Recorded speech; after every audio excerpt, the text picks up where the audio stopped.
বা একটা কথা কি জানো, এই টাকার জন্য কত ছেলে নিজের স্বপ্নগুলো বিসর্জন দিয়েছে, হারিয়ে ফেলেছে বিকেলের ক্রিকেট খেলা, সন্ধ্যার বন্ধুদের সাথে আড্ডা দেওয়া, সবকিছুই ছেড়ে দিয়েছে এই টাকার জন্য।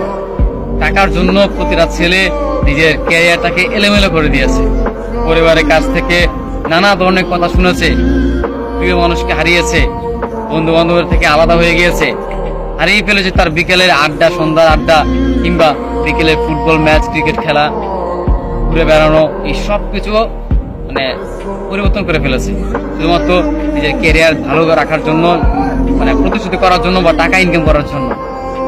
আসলে সময়ের সাথে সাথে সেই ছেলেটা পাল্টে গিয়েছে। যেই ছেলেটা একটা সময় ক্রিকেটে আসক্ত ছিল, যেই ছেলেটা একটা সময় কোনো একটা মেয়েকে ভালোবাসতো, যেই ছেলেটা একটা সময় সবসময় বন্ধুদের নিয়ে আড্ডায় থাকতো, ঘুরে বেড়াতো, আজকে টাকার জন্য সে তার পরিস্থিতি পাল্টিয়ে নিয়েছে।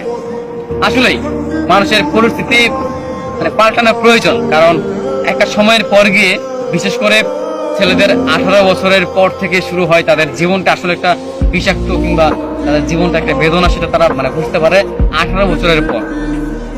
বা 18 মানে জীবনের যে বয়সটা, সেটা হচ্ছে যে 18 বছর।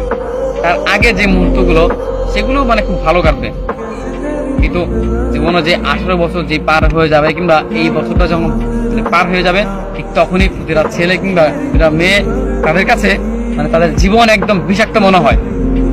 তাদের একদমই মানে নিজের জীবনটাকে তারা মানে ভালো লাগে না। প্রত্যেকটা জায়গায় কষ্ট, মানে অপমান, নিজের ভালো থাকা হয়ে ওঠে না, মানে সব দিক দিয়ে মানে কেন যেন মানে প্রবলেম তৈরি হয় এই 18 বছরের পর। আর বিশেষ করে ছেলেদের, এটা ছেলেরা এই টাকা যদি উপার্জন করতে না পারে, কিংবা নিজের ক্যারিয়ার যদি উজ্জ্বল করতে না পারে, তবে তার কোথাও দাম নেই।